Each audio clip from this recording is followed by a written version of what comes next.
Welcome to the Schuh Show. Rob is in Indy. Rob, you're the man. How you doing? I'm doing fantastic, Grant. I mean, I am living the dream right now here in Indianapolis at the Lucas Oil Stadium. They're about to do some drills down on the field there. This week has been phenomenal. Run into a bunch of big names. Everyone in the NFL that is anybody is around here. We walk into the stadium. There's a dude sitting there with a cigar, chomping on the end of it. We strike up a conversation. Yeah, it's just John Randall, just having a conversation with a Hall of Famer, talking about Chris Kosarick, getting some details on a man he used to play with. It was phenomenal. And this week has been jam-packed with moments like that. I'm so jealous. I wish I were there. Next year, I'm going. I'm freaking going. We wish you were here as well, Grant. These events would be better with your personality here, sir. Well, I'll be there next year. I'm sold. I can't wait. I also hear Indianapolis is fun. What's your early impression of downtown Indy? You know, I mean, it's interesting, right? It's Indianapolis. So it's not San Francisco. It's not LA. It's not New York. But it's got a certain flavor to it. The people are super friendly. It's a small downtown area. We had a waitress who was aspiring to be a model in New York, and she didn't have very kind things to say about Indianapolis. I may feel a little differently, though. I'm not an aspiring model. And so to me, it's got a friendly vibe to it. There's a bunch of good steakhouses around. I can't ask for much more when I'm focused on football. Okay, so we have an hour until the drills start. We have about 15 topics. Time is of the essence. We're going to go a little bit. Our pace is going to be a little bit quicker today, but we're still going to talk at length and in depth about everything, every single topic, starting with this. Look, you have some rumors that we're going to pass on, but first, there's a biggie. The Niners reportedly are interested in Brian Hoyer. And all I can say, my first reaction is, I hope this isn't true. This would be such a bad – I should be asking you what you think, but I just can't get over it. We've seen Hoyer. He's probably a fine backup, but they need to have a backup who's like Trey Lance. Tyrod Taylor is perfect. You have to commit to a style of quarterback.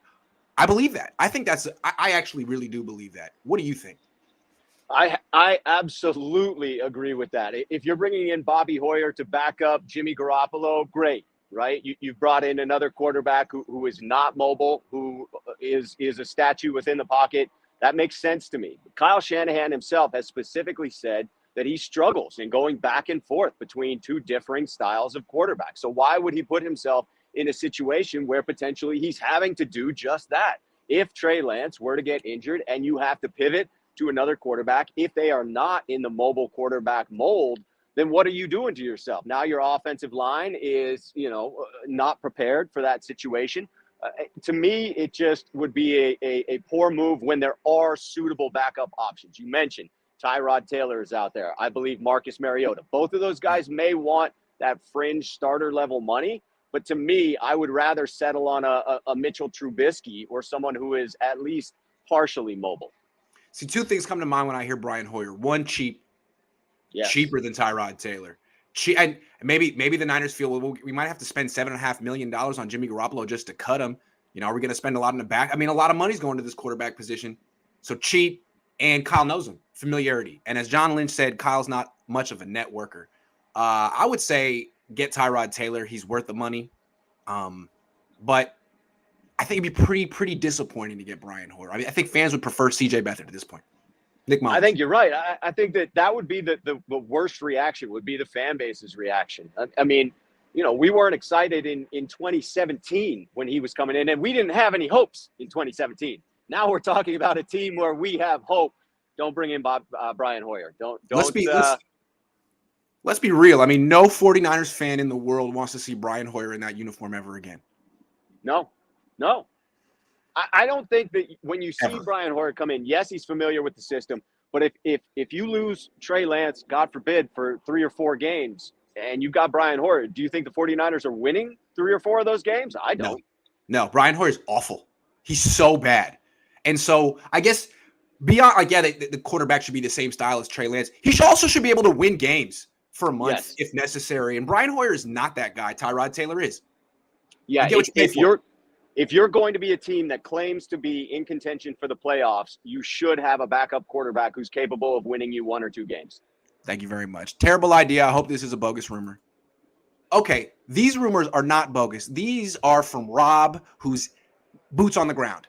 Tell us what you're hearing to the best of your ability, because this is sensitive information.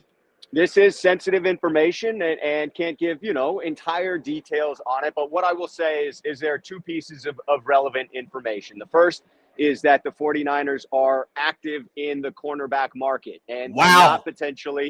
not potentially as some may be hoping, right? A lot of 49ers fans have set their eyes on some of the top tier cornerbacks out there. And I think most of those folks that are doing that realize it's a bit unrealistic. So as you would suspect, these individuals, the 49ers are looking at, and in particular, this scenario that is setting up is more in that mid-grade range. We're not talking about someone who's going to command 13, 14, 15 million dollars a year. We're talking about someone that's going to be sub $10 million a year. So this what you're saying is not Stephon Gilmore. He is not Stephon Gilmore. Yeah. He is not, okay. Unless Stephon Gilmore wants to take a serious discount to come play for the San Francisco 49ers. No, this is Gilmore not can the get Stephon 14, Gilmore 15 news. million a year still. You would think that he is going to make somewhere around there. Yes. So this, to me, it immediately brought to mind names like Kyle Fuller could be a potential link to this story. Now, that is not me saying that is a link to this story. I do not have a name attached to this, just that grade of cornerback that is being sought after and where they're coming from, but can't disclose some of that information.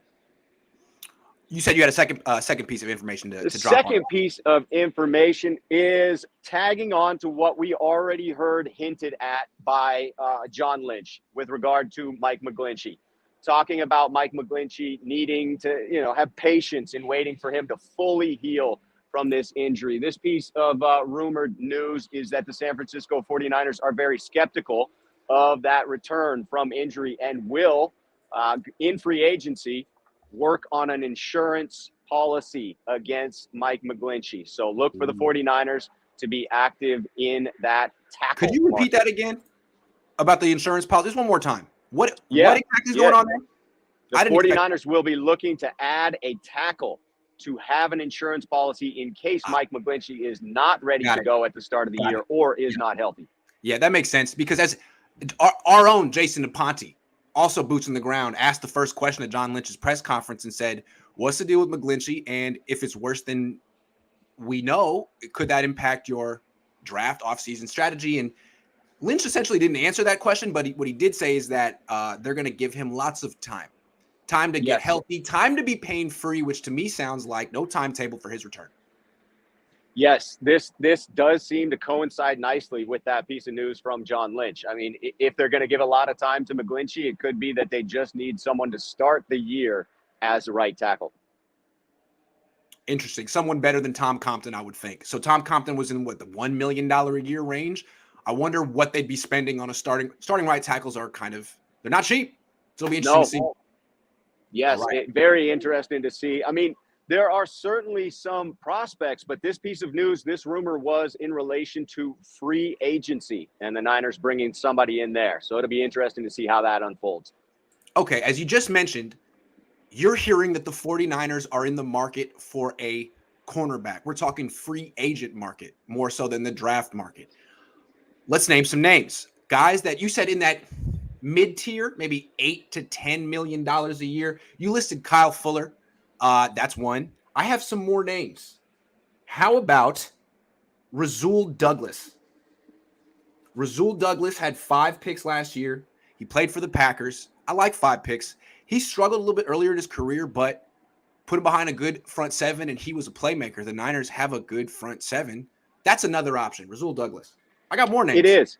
And I do think the Niners should be considering players that have an eye for the ball, right? When you have an elite pass rush like the 49ers do, it's such a shame not to complement that with people who are skilled at turning the ball over. Shame is the word. And I think it's been Parag's shame for too long. And I think, look, if he's in the market for this kind of corner, I think Rasul Douglas is in your price range, and he has what you lack. So I think that's a great one. But there's other guys that could get, as you said, Kyle Fuller, Levi Wallace, Charvarius Ward, Anthony Averett. My personal choice would be Rasul Douglas. And, of course, watch the Niners not get him, because me and Parag are just not eye to eye on this whole cornerback thing.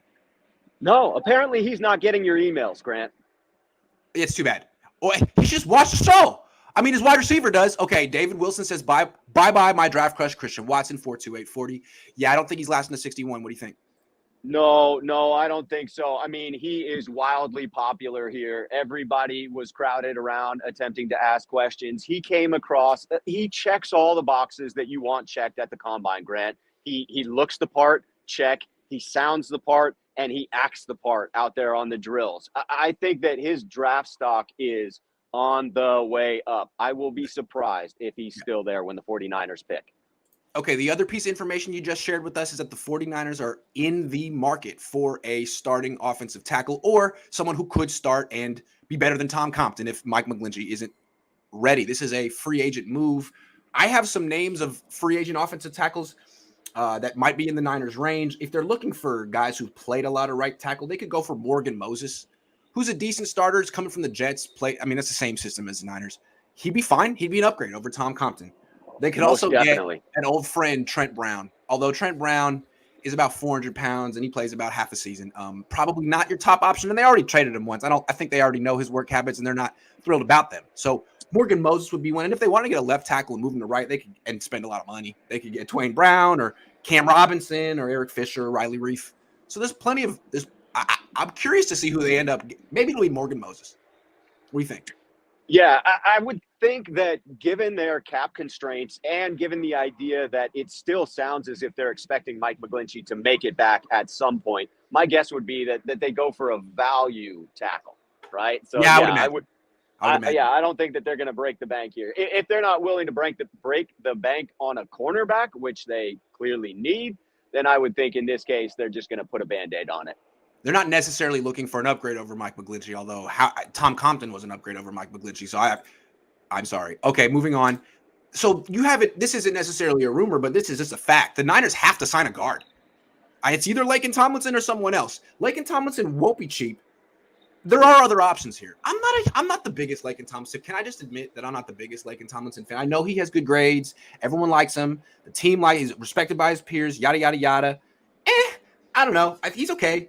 I think he's going to be pretty expensive too.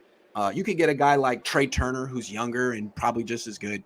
I would go after him. But one of those two, the Niners are going to have to spend a nice chunk of change on a guard unless they suddenly trust Aaron Banks, which I don't think. We did get confirmation from, I cannot get you the name of the individual, but a very well-respected offensive line guru who was here at the draft and did, in fact, give his opinion today on Aaron Banks in saying that he had a third-round grade on him last year, so he did think the 49ers selected him a little bit early, but that he feels it is far too early to label him with the bust moniker, and that his feeling is still he will project to be a quality-level starter. So that gave me some optimism for Banks. But you would think that the 49ers will need to bring in a veteran on one side or the other. I'm still hopeful that they will go as high as $10 million for Laken Tomlinson. I just want to reward someone who's been such a stalwart at left guard there. But if they don't, I like some of those names that you're throwing out there at guard. You could see them attempting to save a little bit of coin there. Thing about Banks, he was a healthy scratch. He was inactive. Like, they didn't trust him to be a backup. They're like, you can't play. You cannot set foot on this freaking football field. So for them to go from like that's how they felt about him a month ago to handing him a starting job and saying deuces to Laken Tomlinson, I don't think it goes like that. He could be a starter eventually, but they're not going to just hand him that job after telling him he wasn't fit to suit up. So right. I think they're signing a guard. I don't know how much they're going to spend. I'm probably going to re-sign Laken Tomlinson, but that's going to be expensive. Yes. My priorities would be try to re-sign Laken Tomlinson, but I probably wouldn't go much north of $10 million, and I'm not sure that gets it done. And then if you're unable to do that, you've got to then bring in a free agent guard to fill Laken's spot. And then I would be looking to have a competition between Aaron Banks and one of these guys that projects to be Alex Mack's eventual replacement, but could come in at right guard. And, a couple of these guys are really intriguing along the offensive lines. Some really solid projects. And they look to be the type that would be available in rounds 2 and 3. I'd like them to sign Trey Turner and let Aaron Banks try to compete again with Daniel Brunskill, because he couldn't even beat Daniel Brunskill in a competition last year. All of a sudden, he's going to compete with Trey Turner, or some veteran you're going to sign. Baby steps for Aaron Banks. Baby steps. I would say baby steps. So that's a guard they could sign. Curious to see what they do in that market. And then there's center. They might not need a center, but if Alex Mack still hasn't made up his mind if he's going to play next year, if he doesn't, they're going to need to sign one. And the way I look at it is they might want to just move on anyway, because the best center in the league is available, and he's probably would cost 3 years, $30 million. Ryan Jensen. I'm just saying. The Niners seem to value center. He's the best one in the league. They might want to think about it. He's available. I would be wildly intrigued by that, because it would solve the problem going forward. The fear with Alex Mack is now you've kicked the can down the road. Will the 49ers invest what they need to in order to secure his replacement before he walks out the door? But I got to tell you that I loved, after the interview sessions, absolutely loved, and would be wild about drafting either one of these guys, Cole Strange or Donovan West. Cole Strange out of Utah, or Donovan West out of ASU. Both came across as incredibly intelligent. Cole Strange, just a nasty guy on the playing field, but super soft-spoken. I mean, I posted a video of him answering, how does he flip the switch to get to the nastiness? And it's him in this soft-spoken voice just talking about how, yeah, well, I love the idea that, I can put my elbow in somebody's neck, and it's looked on as a positive trait in this this career choice. Yeah. And so I think that you have a couple of those guys that would come in and immediately compete for the starting right guard position, but would be able to transition to center at some point. And Cole Strange put up freaking 34 reps, I believe, in the bench press. Dude is strong. He's strange too. It seems like he would go with you'd have to take him with the 61st pick in round 2. West, more looking like you could get him in round 3 at pick number 93. But those are two names that are almost certainly on the Niners' radar. It should be on your radar as well, viewer. Yes, both of them have spoken to the San Francisco 49ers. How about that? All right, moving on. Wide receivers ran yesterday. A lot of them ran hella fast, and I think what people realize is this is a deep wide receiver class. Every wide receiver class usually is deep, but this one, it looks like it's a dozen deep. And if you could get one of the top 12, 13 guys, you might just find yourself a quality starter. That means the Niners could take a wide receiver in round 2, but they could even wait until the 93rd pick and get someone nice. So I'm going to throw a couple names out there. Tell me if you've heard anything. And if not, these are just names to keep on to start. If you want a starting place for research on wide receivers the Niners could draft in round 3, how about Khalil Shakir from Boise State? Just ran a 4.35. There's Wan'Dale Robinson from Kentucky, ran a 4.44 as compared to Debo. He's 5'8". He led the league. He led the nation in catches over 20 yards, and he's also really good after the catch. 5'8", though. And then there's John Mechie, the third from Alabama, who tore his ACL at the end of the year. Supposed to be really good. Those are 3 names of guys who were sort of projected at that end of the 3rd round area. Just throwing them out. Have you heard anything about those guys? Nothing specific about those 3, but what impressed me the most after watching all of the receivers running here on the field was just how fast this class is. And it's not just a couple of guys, right? You have, almost 10 dudes that ran 4.4 or less. And so I think the 49ers have a chance to add one of these players, even as late as the 4th or 5th round, to still get one of these speed guys and potentially knock out 2 birds, 1 stone, to get a speed wide receiver that also has some return chops, because it is about time that the San Francisco 49ers invest in a kick returner so that we can up our game on special teams. It's just atrocious at this point. And what's funny is, like, I'm just getting to know these wide receivers just now. And it's like the last 5 years, it's all about getting let me try English. It's been all about getting targets over the middle of the field for Jimmy. Running backs, tight ends, slot receivers, outside guys who can line up inside.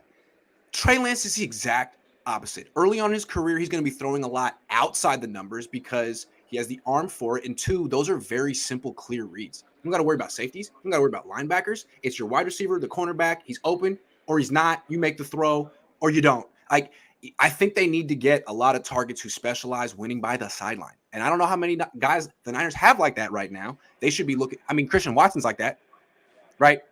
He's Yes, like that. absolutely. I mean, So when you look at the guys who are sub 4.4, you've got Tyquan Thornton, Velus Jones, Calvin Austin, Alec Pearson, Danny Gray, Bo Melton, Christian Watson, Garrett Wilson, Chris Olave. Chris Olave looked freaking phenomenal out there. That he's was excellent. just, yeah, yeah. And, you know, several of those guys are going to be long gone by the time the 49ers get around to looking at wide receiver. But again, that list of guys running a 4.4 or sub 4.4 is so deep that it would just be criminal if the 49ers skip out on drafting one of them this year. Yeah, I was thinking that the Niners weren't going to go after a wide receiver this year because it's actually a pretty strong position group on their team, but it's just what this draft is providing.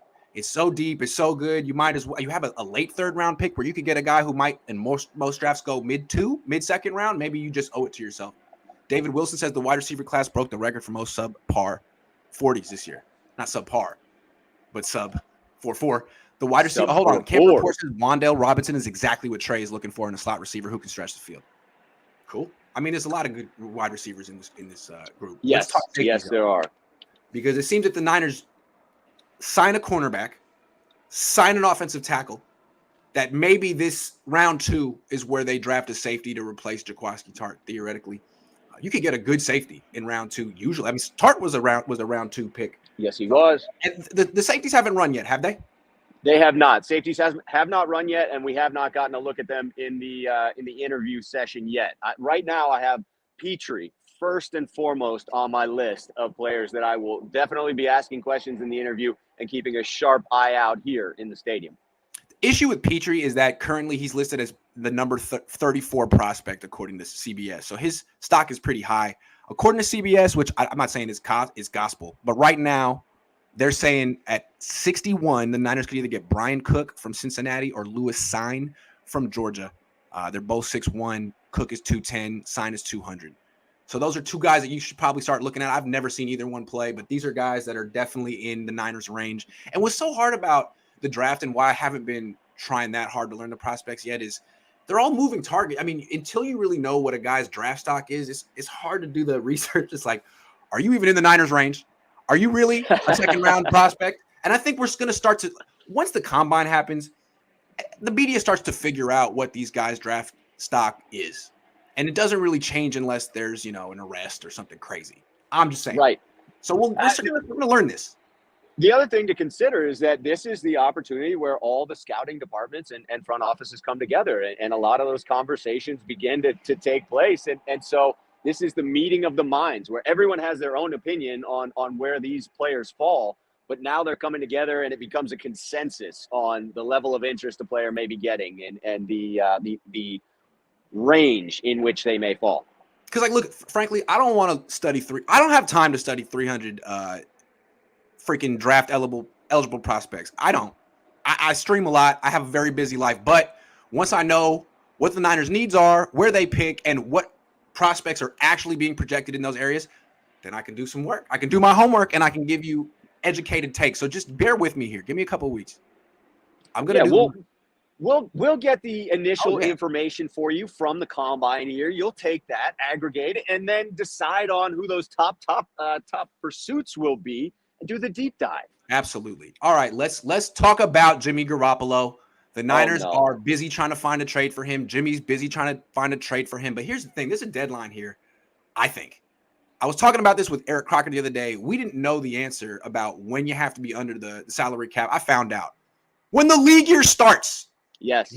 The Niners have to be under the cap by 1:00 Pacific time on March 16th, period. And so that's 12 days from now. And you know what? It would behoove them to be under the cap 2 days before that, because that's when the legal tampering period starts and a lot of deals are going to get done. So if the Niners want to be players and not lose Laken Tomlinson and they want to sign that cornerback for $8 to $10 million they're talking about, and maybe an offensive tackle too, they're going to have to create the space to do so. They're $1 million over the cap right now. So Jimmy, whether it's trade, go ahead. Sorry, I lost you. Go ahead. No, I was just going to say it was interesting, not just a humble brag, right? When we first got in here, we had a nice long conversation with Matt Mayoko and Jennifer Lee Chan. But Matt was very upfront with his belief about Jimmy Garoppolo and that if the 49ers were unable to trade him, that they would, in fact, cut him before the start of the league year because of that idea that the money just doesn't make sense without getting his salary off of the books. And so even those that are a bit more conservative in their approach to roster building, roster construction, and criticisms of the organization and voicing speculation, even those a bit more conservative are on that same bandwagon, that it is a certainty that Jimmy Garoppolo will be moved or released if need be. Yeah, he can't be on the team 12 days from now. And I started hearing like a couple of weeks ago from The Athletic around people saying they're hearing that Jimmy's going to be off the team in a month. Well, whether they heard it or not, I think you could actually just figure it out. Like, they have to have cap space. They need to sign a lot of people. Unless they're content with letting they have a ton of free agents, letting them all go and not being able to replace any of them and having very few draft picks, then they were going to have to get rid of Jimmy Garoppolo. And I think he knew it. They know it. The whole league knows it. So whether it's a trade for like a 7th round conditional pick or whatever, or a release, it's going to happen in the next week and a half, and I'm excited. Yeah, they need to try to get that trade to happen for the simple fact that they don't want to eat that $7.5 million either, right? If they were to release Garoppolo, depending upon that injury guarantee, to simply have to eat a substantial portion of that salary would be untenable for a team that's that close up against the cap. I would think that they would rather trade him, get that $7.5 million off the books, and not worry about any 3rd round compensatory draft pick that they may be missing out on by getting rid of him. To me, I would think that savings of $7.5 million would be more impactful for the 49ers than the compensatory pick of not a compensatory pick, but of losing Jimmy Garoppolo. Yeah, and if they can trade him, that's an extra $7.5 million in cap space they can get. Yes, so any draft pick. Like it could be a draft pick swap. I'll give you a 6th, you give me a 6th. Let's just make this a trade technically. Right. As long as we don't release him, we get more cap space. So if the Niners can pull that off, great. But I don't expect the Niners to get a ton of capital. And here's why. I really feel like Jimmy Garoppolo and his agent tanked his trade value. Tanked it. And I'm not saying he didn't need surgery, but you heard what John Lynch said. He was like, I was totally surprised by this. And I'm not going to say it's minor, but this is the kind of injury where you could rehab it without surgery or with surgery. And they chose surgery. And they chose surgery. They still haven't had it. And they didn't tell anyone. At the last press conference, Jimmy didn't say anything about this.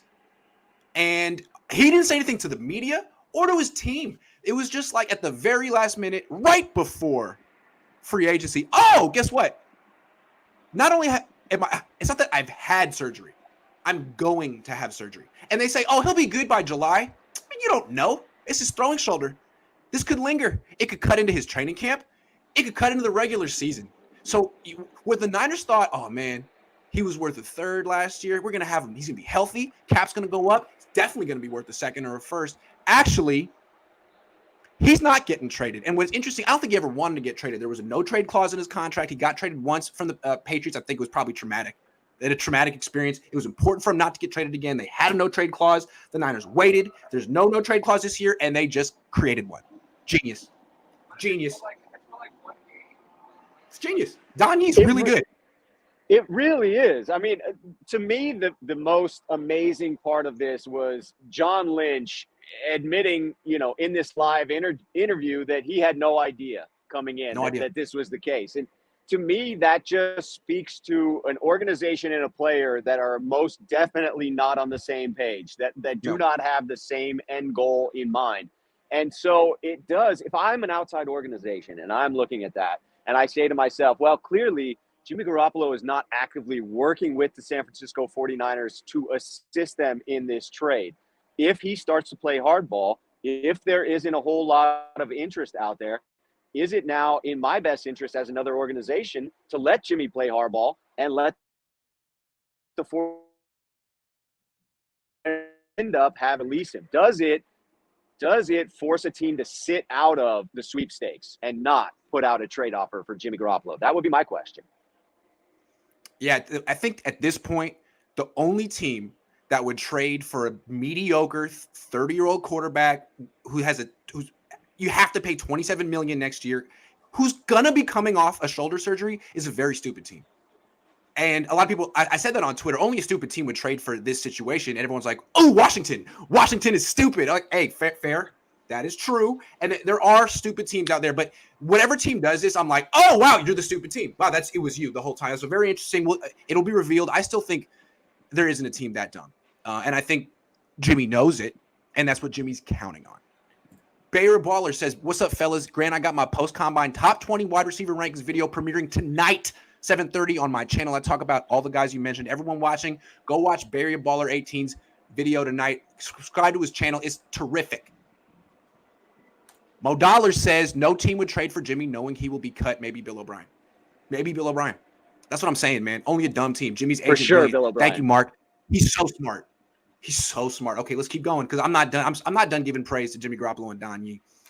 This video is called "How Jimmy Garoppolo and Don Yee Painted John Lynch and Parag Marate into a Corner." Parag thinks he's really, really good. He thinks he wins these deals, and he always is priding himself on the team-friendly deal.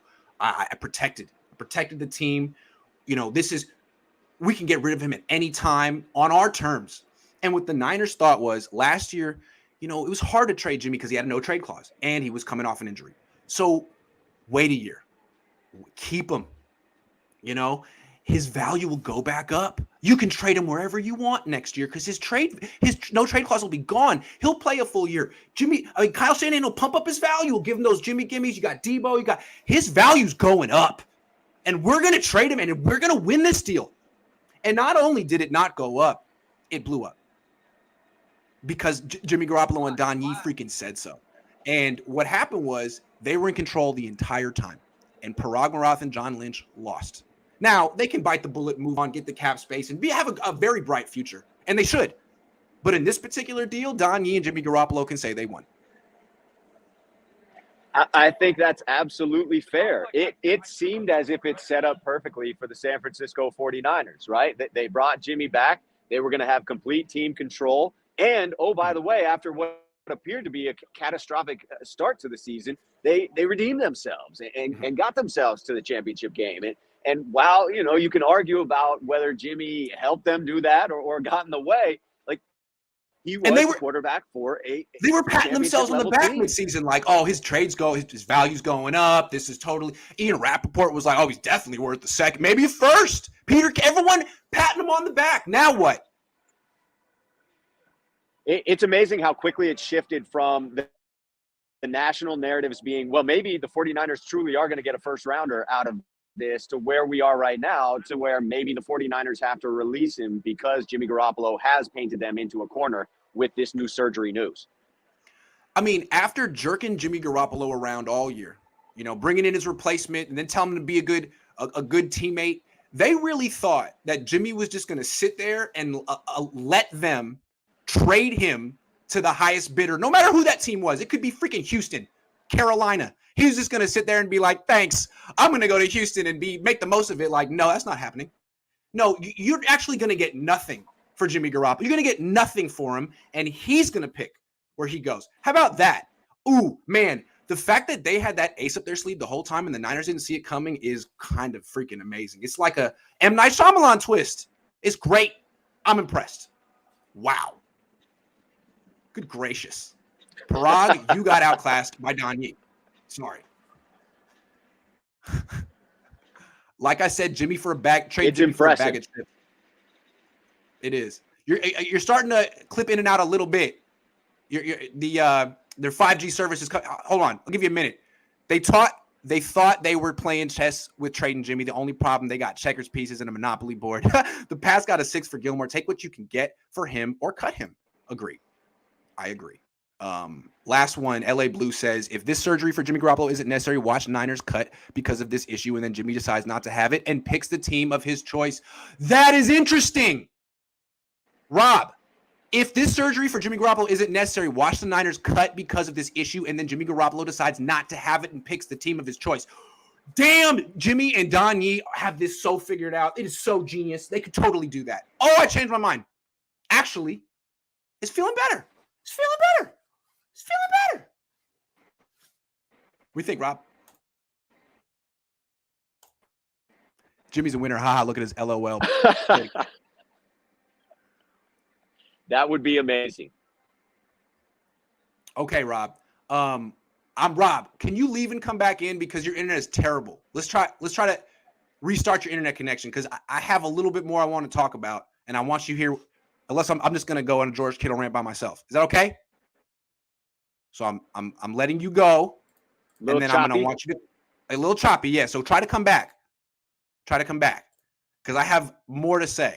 You thought I was done with the George Kittle topics? No.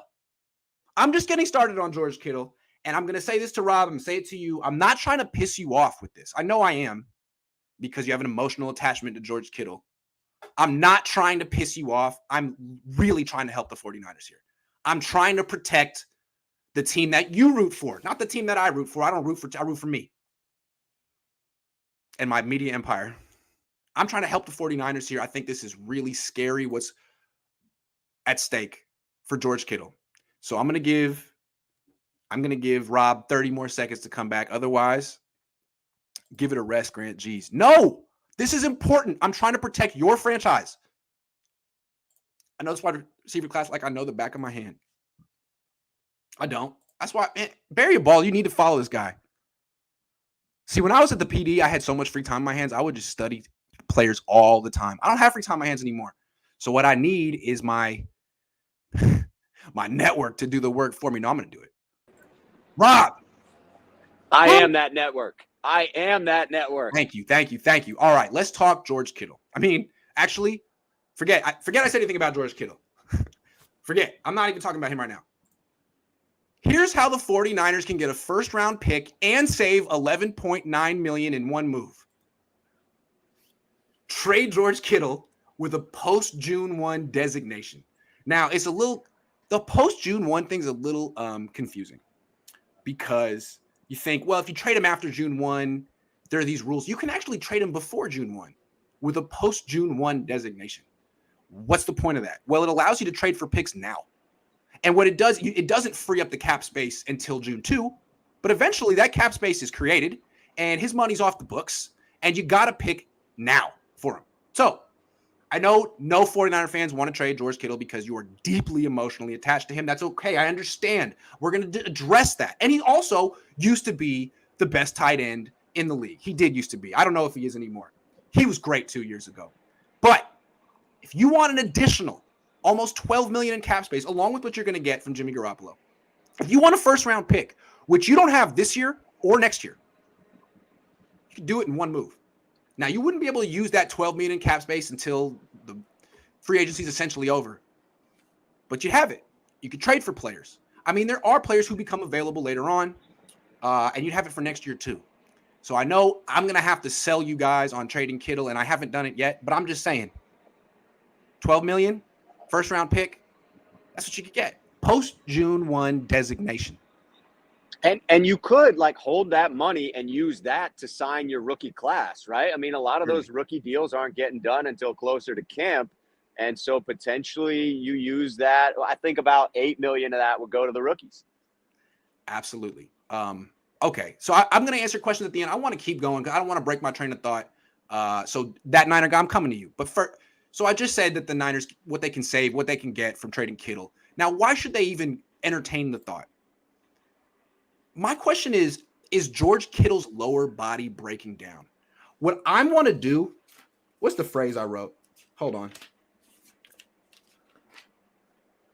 I want the 49ers to trade George Kittle before he gets hurt again. And I think that's a harsh thing to say, but that's how I feel. I think he's going to get hurt again, and I want them to trade him before that happens because I feel like he's one more injury away from being like the next D Ford on the roster. And I think that's a harsh thing to hear, but look at the last two injuries he's had. Broken foot, calf. Both put him on IR. Both were just from running. And what's so scary about that is I look at him, and I mentioned it all throughout training camp, but what's crazy about his body type is he has skinny legs, Rob. I've always said that. He's massive. He's 250. He's got like 6% body. He's freaking jacked, but his legs aren't. If you just look at the waist down of George Kittle, he looks like a wide receiver. And in the past, he moved like one too. But what's happening as he approaches 30 is all that torque, muscle, weight, G-forces on the upper half of his body, to me, is causing the lower half of his body to break down. And that's why when he broke his foot, his adjustment was to get even lighter. Came in even lighter this past year. Calf pop didn't pop, but it strained. And they had to manage him all year, so his Achilles didn't pop. And I'm really, really, really concerned about his Achilles popping, like Richard Sherman's did when he was 20. I hate to say these things, and I'm not projecting it, wishing it on him. I'm not predicting it, but I'm worried about it. No one knows what's going to happen. He has a very troubling injury history. The last two came from freaking running, and I think his lower body is breaking down. That's why I want to trade George Kittle. First and foremost, it is harsh to say. I think you have to acknowledge that. And Yes. I don't know that it's completely unrealistic either. So there is a hypothetical in there and an unknown that you cannot accurately predict. And that is, will the next injury occur? Will it be substantial? You cannot You know. can't know those things. Nope. But as you suggest, if that does occur, you could see a scenario in which it is a degenerative type of a situation for George Kittle, that it progresses and that it becomes continually worse each time, that he does become a habitually injured player like the D Ford that you're referencing. And if that were to happen, again, a big hypothetical, it may not, they may escape that, then it does become an albatross as far as the contract and attempting to move Kittle at that point. You would be able to get very little in return. And so it becomes a risk-reward scenario where the Niners have to evaluate what is the risk of that continued injury history for George Kittle versus the potential reward of moving him now. I still am emotionally attached to George Kittle as a player and therefore would be against this move. I get it. But if I'm looking at it strictly from a business standpoint, if I put on my Bill Walsh cap of attempting to move a player a year too early and not a year too late, I can't laugh off this scenario. I can't say, Grant, you're being crazy. Stop throwing these wild scenarios out there, because it's not a wild scenario. It's something that has to be logically debated at this point. And what makes Kittle special? It's not just his blocking. He was a great blocker at Iowa. Okay. Yes. He was a 5th-round pick with that skill set. What made him special all pro was the combination of the blocking plus the yards after the catch. He's so special after the catch. I mean, he's not much in the red zone. He has 11 touchdowns in the red zone in his career. That's crazy for a tight end. But after the catch, paired with his blocking, made him so special. But what was it about after his speed? His speed at his size made him very tough to tackle. He's not as fast as he was 3 years ago. Why? He broke his foot. He had a calf injury. And what's going to happen, what I'm afraid of is, if it's Achilles next, what he's going to get way slower. And then he's not going to be a threat after the catch.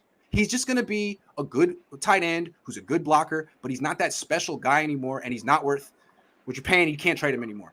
That's what I'm afraid of, is that basically he's going to slow down. And I want to compare him to Vernon Davis, okay? Vernon Davis was great. I mean, he was every bit as good as George Kittle in his prime. And like George Kittle, they're very similar. Excellent blockers who also had crazy speed. That combination is rare. Now, Vernon Davis wasn't great after the catch, but damn, he had an extra gear that Kittle didn't have. And he had about 36 touchdowns in the red zone in his career too. He was great, but when the speed went, he was nothing anymore. By the time he was 30, he was nothing, and the Niners ended up releasing him like 2 years after he had a Pro Bowl season. I'm saying the same kind of precipitous fall off could happen to Kittle, and I think we're actually – be honest. How good were his last 2 seasons? Be honest. He had moments. He was great in Cincinnati. He was great in Seattle, but his last 2 seasons weren't super special. No. In the last 2 seasons, you had to be a George Kittle fan. You had to look at the blocking in order to project him as a top-tier tight end. If you just looked at it statistically or what he contributed in the pass game, I don't think that you can refer to those seasons as elite. And certainly, they don't warrant the contract that is about to mature in these coming years. And that's the last topic here. The last reason I want to trade George Kittle, and I know there are reasons not to trade him. I mean, it's tough to take a weapon away from Trey Lance, but what I'm really afraid of is that George Kittle's going to take a weapon away from from Trey Lance if he gets hurt. But the issue I have here is also financial. Is he worth $16 million this season? When they signed him, he was. 2018, 2019, he was worth every freaking penny of that. Is he worth it now? Because this is the year that contract kicks in and becomes $16 million a year. Last year was nothing. The year before, he was always a bargain. Now it's $16 million a year. Is he worth it? I'm asking you. That's the conundrum, because the reality is you don't actually know the answer to that until Trey Lance starts. You don't Yeah. know the value that Kittle is going to bring to this offense when you have a quarterback who can push the ball down the field until you have a quarterback behind center that can push the ball down the field. And the 49ers, unfortunately, didn't give us enough of a taste of Trey Lance last season in order to see how he's going to pair with all of our offensive weapons. And so you may unlock George Kittle this season. He may have his greatest statistical year paired up with Trey Lance, but it's not a certainty, and we won't know it until we get rolling. And by that point, is it too late? Yeah, I mean, I'm starting to think he's not worth 16 million a year. And let me just make the case. I mean, I'm not sure he's getting better. He might be getting worse in the sense of injuries piling up, lower body possibly breaking down, speed starting to decline. Speed was very important to him. Also, at no fault of his own, they gave him this contract thinking the offense is going through you. It doesn't go through him anymore. It goes through Debo. Debo has ascended. Debo is so good that he needs even more attention. He needs more touches next year. And the ironic thing about it, or the thing that's tough for Kittle, is that you use them very similar. They're both yard after the catch guys. It's just that Debo's way better at it at this point. So Debo's ascended. Now Kittle's really the number 2 option. And honestly, he might be the number 3 option with Trey Lance. As I mentioned earlier, Trey Lance is going to be throwing outside the numbers a lot. Jimmy doesn't do that. Jimmy throws to the tight end. Trey Lance, he'll throw to the tight end sometimes, but when he misses high. When you miss high over the middle, you hit a safety in the chest. When you miss high on the sideline, man, you hit a hot dog vendor or the backup quarterback. It's okay. It's not a turnover. I'm telling you, they're going to call a lot of low-risk passes to the sideline this year.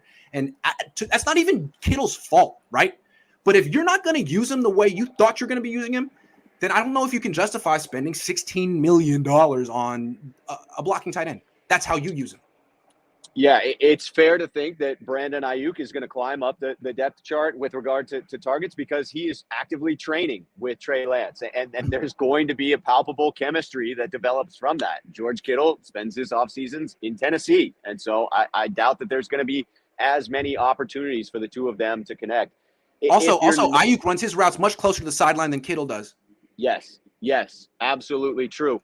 I mean, you could still see an uptick in those deeper shots down the center of the field because, to your point, it's not directly over the middle. You're not going to have those careening balls that end up in safety's hands. Hold on, though. What you're saying, deeper shots to Kittle, you know what that requires?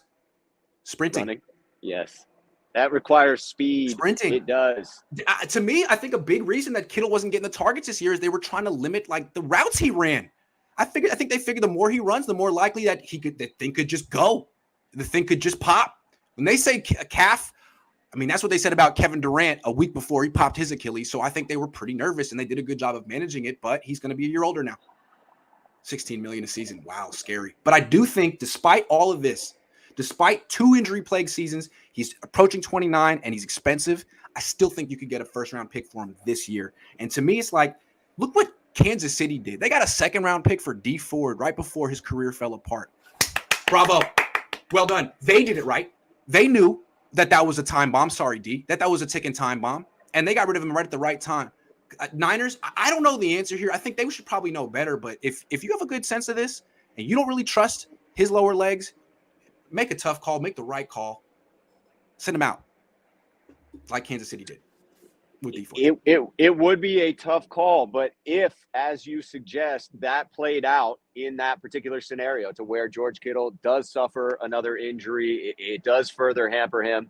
I mean, I could see a scenario where you would look back and say, wow, that was a great move. But what I can say is it would be an incredibly unpopular move if the San Francisco 49ers did it this offseason.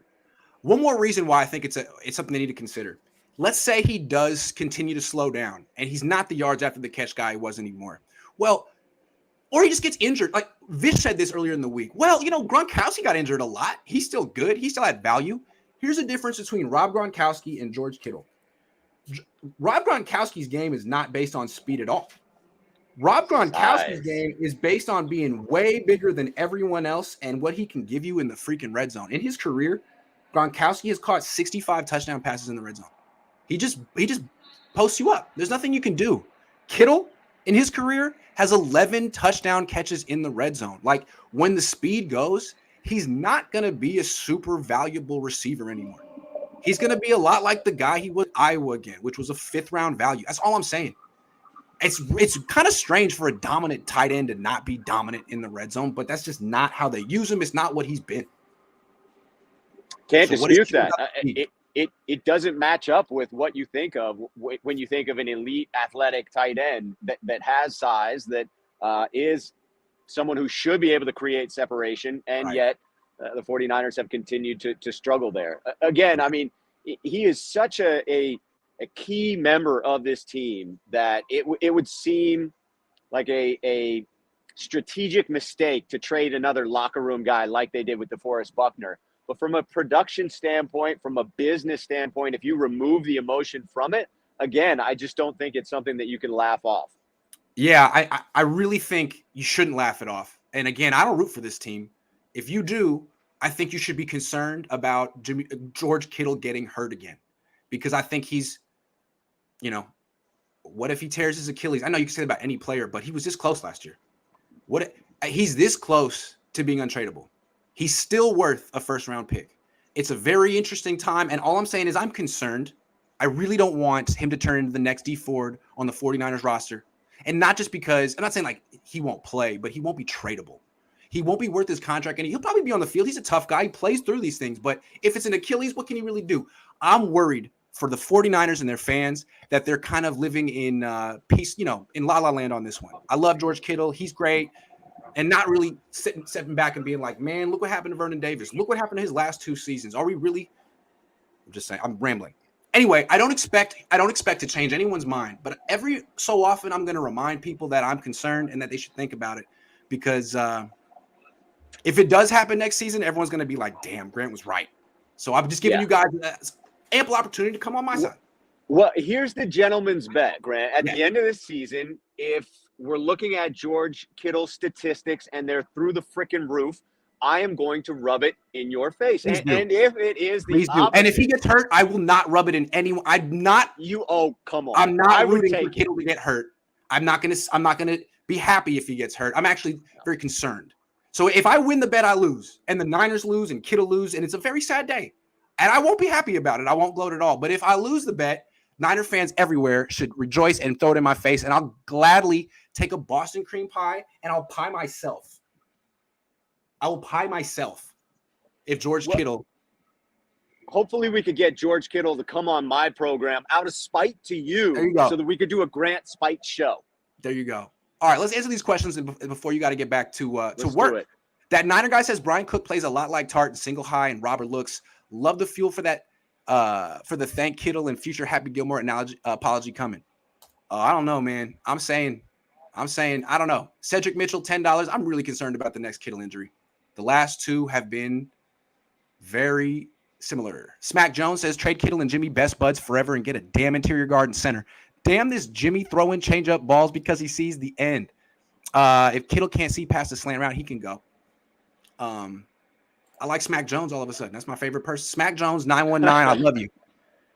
I've convinced one person. Smack, do you want a full-time show on my channel? I'm kind of free on Fridays. I was playing. Mark says George has the bad shoulder that he could Don Yee with the 49ers if they want to trade him. Yes. Oh, damn. That's true. Kittle could go under the knife at any time, too. I'm getting traded. I just had 8 surgeries. Oh, that's my true, neck man. And my back. Oh, it all hurts at the same time. That's true, man. That Niner guy says, I do not agree with the Kittle take, but the logic behind thought is sound. Can't argue that, but I think it's 2 years too early.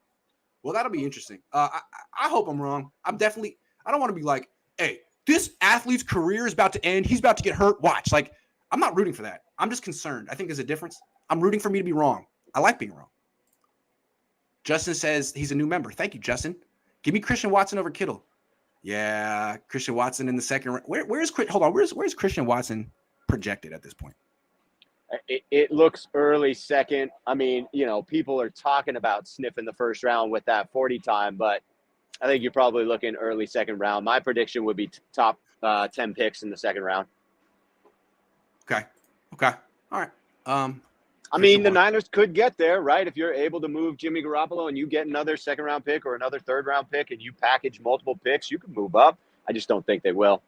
I mean, if they feel that Deebo Samuel's a running back and Brandon Ayuk's a number 2, and they want a big, fast, tall number 1 wide receiver who can win on the outside like Christian Watson, then maybe they want to do that. I mean, I understand, but then you're just taking more targets away from your $16 million a year tight end. I mean, the only way you get Christian Watson is if you trade Kittle. And I'm cool with that. If they trade Kittle, draft a wide receiver in round 2, I don't give a damn. I mean, Deebo's a running back now, right? I don't know. If you trade Kittle for a first, what position do you draft with the pick? Cornerback, parlay it for more picks. I should have an answer to that. I'm proposing trading him for a first round. I should definitely have an answer for that. I don't have one. I mean, TV, I feel like how about Petrie? How about Petrie? Petrie would be good. If you're going to get rid of a pass catcher, I mean, it's not crazy to talk about bringing in Christian Watson at that point, right? You could trade back a couple of slots depending on where the pick is in the first round. Trade back, get a couple of picks, take Christian Watson, and grab Petrie. Trey area. Yeah, that could be good. I like that. I like that very much. You got 4 minutes before things get cracking.